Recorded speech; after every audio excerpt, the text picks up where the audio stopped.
Premiere सहित भगवान को नाम संकीर्तन करती कारण श्रील हरिदास ठाकुर महाराज लक्षर ऊर्ध्व थर मान लक्षर ऊर्ध्व माला से जपुले श्रील हरिदास ठाकुर जी महाराज आउ बहुत भक्त माने ताको पाखु गले देखिले कोन जने महाराज एमिति साधन भजन करूचंती आ तापरे आम लोक मानकर गोटे भलो भलो गुण खराब गुण कि भलो गुण सेटा मु जानि नै गोटे लोक जदि ऊपर को उठी जाउ थाए तले ताको केमिति हमें तळगु पके दबा सेटा टिके आम लोक मानकर टिके से उद्देश्य टिके अछि गोटे लोक ऊपर को उठिले ताको तळे पके दबा सेमिति बहुत लोक माने ताको पाखु आश्चर्य ताको आशीर्वाद नउचंती किंतु मात्र ये किछि कहू नांती केवल हरे कृष्ण कृष्ण कृष्ण हरे हरे हरे राम राम राम हरे हरे श्रील हरिदास ठाकुर भजन कुटीर एबी भी पुरी रे अछि पुरी रे गोटे मठ जो मठ ना सिद्ध बकुल मठ श्री पुरुषोत्तम धाम रे से सिद्ध बकुल मठ थिला श्री हरिदास ठाकुर महाराज भजन कुटीर से भजन करथिले केवल भजन पाई से मठ को से स्थापन करथिले तेणु जी हरिदास ठाकुर महाराज एते भजन करथिले जे लोक देखिले कोन आक पाख को एते लोक आछुचंती आम पाख कोन केई आसिनांती तेणु आक केमिति तांकर अवनति करबा गोटे चेष्टा करिया गोटे बेश्या को शेष रे पठेइले कहले गोटे बेश्या को पठेइबा आ जा फल रे बेश्याटी गले विभिन्न मोहमाया द्वारा यांको आकर्षित करिबा जा फल रे भगवान कोठी धीरे धीरे दूरे जिवे शेष रे गोटे बेश्या को पठेइले बेश्या जेते चेष्टा कले बे से भक्तंकर मन को ता निज आड़ को आकर्षित करि पाला नाही काहे ना मन को समर्पण कर दिए भगवान श्री कृष्ण को चरणार बिंदरे जोठी मन समर्पित देह समर्पित जीवन समर्पित सेठी विषया विष किछि करि परिवो नाही सेति पई श्री हरिदास ठाकुर जी महाराज नाम ऊपर ही विश्वास करथिले आउ नाम संकीर्तन करे से बेश्याटी को भी भक्त करदेले से बेश्या देखिला अरे ये भगवान को नाम ताले एते महिमा भगवान को नाम ताले एते अमृत मुई भी ताले भगवान को नाम संकीर्तन करिबी जो बेश्याटी की पठेइतिले ए माने से बेश्याटी शेषरे आसी भगवान को नाम संकीर्तन करिवारे लागिला लोक माने चिंता करला भाबितिले ताको तळे पके दवा पई सी तो आहुरी ऊपर को उठिगला आ जाको पठेइतिले सी भी जाकी ताको सहित भक्त हेई गले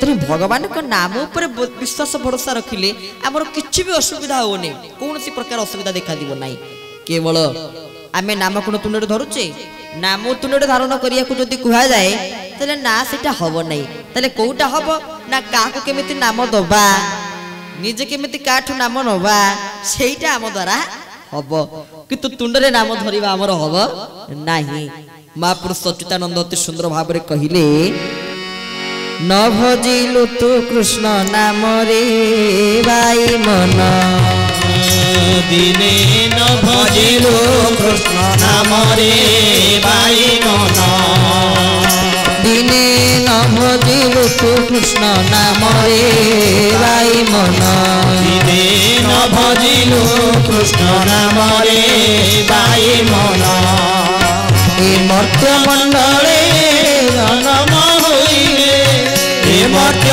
मंडले जन्म होइले अवश्य काले नव जमरे बाई मन दिने न भजिलु कृष्ण नाम रे बाई मन दिने न भजिलु कृष्ण नाम रे बाई मन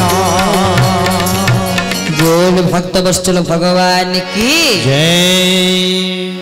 महापुरुष सच्चिदानंद कहिले दिने न भजिलु तु कृष्ण नाम रे बाई मन ए मर्त्य मंडले जन्म होइले अवश्य काले नव जम जमन तुमको निश्चित भाव रे नेबे जम महाराज एथिपाई जम महाराज को पुर को न जाई जम महाराज को द्वार को न जाई बरं विष्णु द्वार को जाई भगवान को द्वार जाई भगवान को परम सेवा केमिति करिवे ता उपाय षष्ठ स्कंद रे कहउचंदी कारण आम आलोचना करथिले भागवत रो 10 गोटी लक्षण 10 गोटी लक्षण भितर षष्ठ स्कंद हला पोषण लक्षण युक्त पोषण कहिले कोन भगवान को कृपा भगवान एठी काहा को कृपा करिसंती भक्त अजाय मूल को कृपा करिसंती केमिति ना कन्यक बुझे द्विजः कश्चित् दासी पति रजा मूलः नामना नष्ट सदाचारो दास्याः संसर्ग दूषितः से भक्त हेले अजाय मूल जे कि कन्यक बुझरे निजे द्विजः कहिले ब्राह्मण स्वरूप रे जन्म हितिले ଏବଂ ସେଇଠି ଦାସୀପତିର ଜାମିଳ ସେଇ କାଣ୍ଡକୁବ୍ଜ ନଗରରେ ଜଣେ ଦାସୀପତି ବ୍ରାହ୍ମଣ ରହୁଥିଲେ ଯାହାଙ୍କର ନାମ ହେଉଛି ଅଜାମିଳ। କାରଣ ଭଗବାନ ଅବତାର ନିଅନ୍ତି ବ୍ରାହ୍ମଣ ମାନଙ୍କ ପାଇଁ, ଯୁଗେ ଯୁଗେ ଭଗବାନ ଅବତାର ନିଅନ୍ତି 4 ଜଣଙ୍କ ପାଇଁ। ଯଦି ଭଗବାନ କେତେବେଳେ ଅବତାର ଗ୍ରହଣ କରନ୍ତି କୋଉମାନଙ୍କ ପାଇଁ? ବିପ୍ର ଧେନୁ ସୁର ସନ୍ତହିତ ଲୀନ ମନୁଜ ଅବତାର ବ୍ରାହ୍ମଣ ଦେବତା ମାନଙ୍କ ପାଇଁ। ବ୍ରାହ୍ମଣ ଯିଏକି ବ୍ରହ୍ମଙ୍କୁ ଜାଣନ୍ତି, ବ୍ରହ୍ମଙ୍କୁ ଚିହ୍ନନ୍ତି, ବ୍ରହ୍ମଙ୍କୁ ଉପଲବ୍ଧି କରନ୍ତି, ସେମାନେ ହେଲେ ବ୍ରାହ୍ମଣ।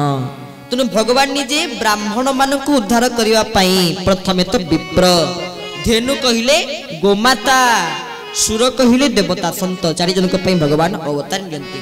ସେମିତି ଅଜାମିଳ ବ୍ରାହ୍ମଣ, କିନ୍ତୁ ଏକ ଦାସୀର ସଂସର୍ଗରେ ସେ ଆସି ଧୀରେ ଧୀରେ ତାର ସଦାଚାର ନଷ୍ଟ ହେଇଗଲା। କାରଣ ଆମେ ଭାବୁଛେ ଅଜାମିଳ ବୁଦ୍ଧି ଦୁରାଚାର ଥିଲେ, ନା ସଦାଚାର ଥିଲେ, ସତକୁ ଆଚରଣ କରୁଥିଲେ। କେବେଠୁ ସେ ଏମିତି ଥିଲେ? ଦିନେ ସେ ଯାଇଥିଲେ ଜଙ୍ଗଲକୁ କାଠ ସଂଗ୍ରହ କରିବା ପାଇଁ, ସମିଧ ସଂଗ୍ରହ କରିବା ପାଇଁ। ଦେଖିଲେ ଗୋଟିଏ ଲୋକ, ଯୁବକ ଯିଏକି ମଦ୍ୟପାନ କରି ଗୋଟିଏ ବେଶ୍ୟା ସହିତ ଗୀତ ଗାଇ ଗାଇ ଜଙ୍ଗଲରେ ଆସୁଛି। ଯେତେବେଳେ ଏ ଦୃଶ୍ୟକୁ ଅବଲୋକନ କରିଦେଲେ ଅଜାମିଳ, ସେଇଠୁ ଧୀରେ ଧୀରେ ତାଙ୍କର ଇନ୍ଦ୍ରିୟ ତୃପ୍ତିର ପରିଣାମ ସେ ଜାଣିପାରିଲେ ଯେ এই ଇନ୍ଦ୍ରିୟ ଗୁଡ଼ିକ ସବୁବେଳେ ଚାହାନ୍ତି, ୟାଙ୍କର ପୂର୍ଣ୍ଣତା କେତେବେଳେ ନଥାଏ, ମାନେ ପୂର୍ଣ୍ଣତା ହାସଲ କରିପାରନ୍ତି ନାହିଁ। ଆଉ ଅଜାମିଳ ସେ ଦୃଶ୍ୟକୁ ଦେଖି ଧୀରେ ଧୀରେ ବିଷୟ ଆଡ଼କୁ ଗତି କରିଲେ, ଆଉ ଯାହା ଫଳରେ ତାଙ୍କ ସଦାଚାରକୁ ସେ ହରାଇ ବସିଲେ, ଆଉ ଭଗବାନଙ୍କୁ ଧୀରେ ଧୀରେ ଭୁଲିଗଲେ। ଆଉ ସେଇ ଅଜାମିଳ ଯିଏ ଭଗବାନଙ୍କର ପରମ ଭକ୍ତ, ଯିଏ ଭଗବାନଙ୍କର ପରମ ସେବକ, ସେ ହେଉଛନ୍ତି ଭକ୍ତ ଅଜାମିଳ। ଆଉ ସବୁଠୁ ବଡ଼ ଲାଭ ଥିଲା କ'ଣ ତାଙ୍କର? ନା ତସ୍ୟ ପ୍ରଭ ୟଶଃ ପୁତ୍ରା ଦଶ ତେ ସଂଯୋ वमः ବାଳ ନାରାୟଣ ନାମ୍ରା ପିତୃଶ୍ଚ ଦୈତେ ଭୂଷମ୍।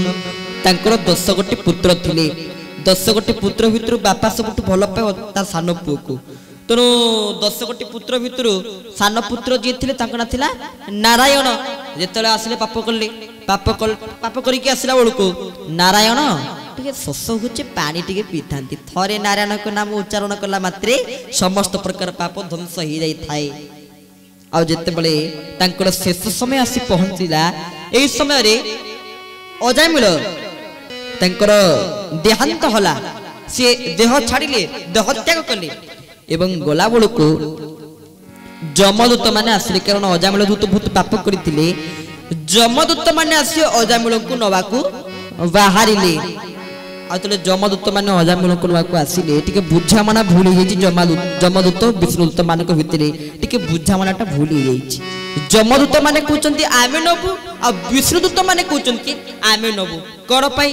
ନା ଏ ଯମଦୂତ ମାନେ କହିଲେ ଅଜାମିଳ ତାଙ୍କ ପାଖରେ ସଦାଚାର ନଥିଲା, ବହୁତ ପାପ କଲେ, ତେଣୁ ଆମେ ତାଙ୍କୁ ନେଇକି ଯିବୁ ନରକକୁ, ଯମଙ୍କ ଦ୍ୱାରକୁ।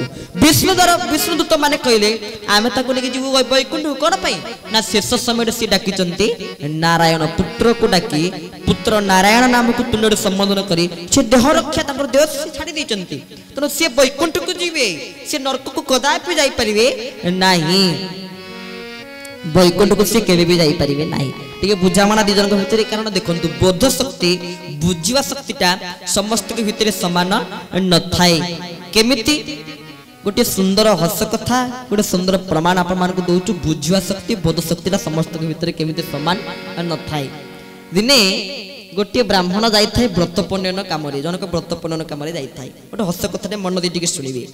ଗୋଟେ ବ୍ରାହ୍ମଣ ଯାଇଥାଏ ବ୍ରତ ପଣ୍ଡନ କାମରେ, ତାର ସେଠି ତାର ବ୍ରତ ପଣ୍ଡନ ସାରି ଆଉ ଆସିଲା ବେଳକୁ ତାକୁ 25 ଟଙ୍କା ଦେଇଛନ୍ତି ସେମାନେ।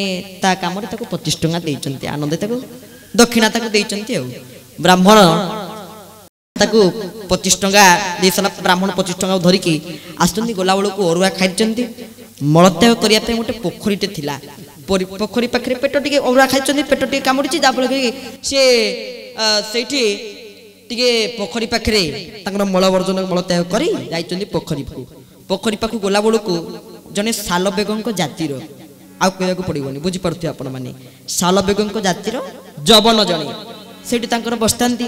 ସେଠି ଗଲେ, ପୋଖରୀରେ ତାଙ୍କର କାମ ସାରିକି ଆସିଲେ। ଗଲା ବେଳକୁ 25 ଟଙ୍କା ସେ ପଥର ହୁଡ଼ା ପାଖରେ ଥୋଇ ଦେଇକିରି ପଳେଇଥିଲେ। ଆଉ ମନେ ନାହିଁ, ରଖିଦେଇ ପଳେଇଛନ୍ତି। तापर साइकेल आनते साइकेल से रास्ता बंधरे बंधरे बंधरे बंधरे गले हेटू पकेट उनला बेलू मो पैसाटा कहीं दक्षिणा मत देते 25 टका देते से पैसाटा दक्षिणाटा मोर कहीं आउ 25 टका नहीं कौटी रखिली बोधे से पोखरी पाखे रखी आसिले पोखरी पाखक से कौन से जबन जनक सूर्य को डाकुचंती सूर्य को स्तुति करुचंती स्तव करुचंती प्रार्थना करुचंती कारण आमे जेमिति कहूचे विष्णु विष्णु विष्णु विष्णु विष्णु विष्णु जेमिति आमे कहूचे ओम विष्णु ओम विष्णु ओम विष्णु हस्तपक्षनाथाय गोविंदाय नमो नमः माधवाय नमो नमः समान समिति बिस्मिल्लाह बिस्मिल्लाह बिस्मिल्लाह डाकुचंती तांकर बिस्मिल्लाह बिस्मिल्लाह बिस्मिल्लाह तनो सी तांको देवता को डाकुचंती ये संगे संगे बंधु ऊपर 3 फुट उच्चारे बंधु ऊपर छिड़ा की देखुचंती कोन कहूची 20 मिला बोधे पैसा पाई गला संगे संगे तोलो को डे कहउचंती ए रे 25 थिला आउ 5 कोडे गला कहला ला 20 मिला आ 25 थिला 5 कोडे गला ता माने बुझा मना भूली देछि ये 20 मिला का को डाकुचंती ताको देवता को से डाकुचंती ये भाई चंदी बोधे मो 20 टका नहीं जाई 20 कहले 20 हिंदी रे मो 20 टका धरि की पळेछि आ बोधे कथाटा एमितिया हे जी आ कोन किंतु बुझामणा पद शक्ति परस्पर भितर टिके बुझामणा भूल हे जाई सेमिति आज एठी जमदूत आ विष्णुदूतଙ୍କ ଭିତରେ ବୁଝାମଣା ଭୁଲ ହେଇ ଯାଇଛି।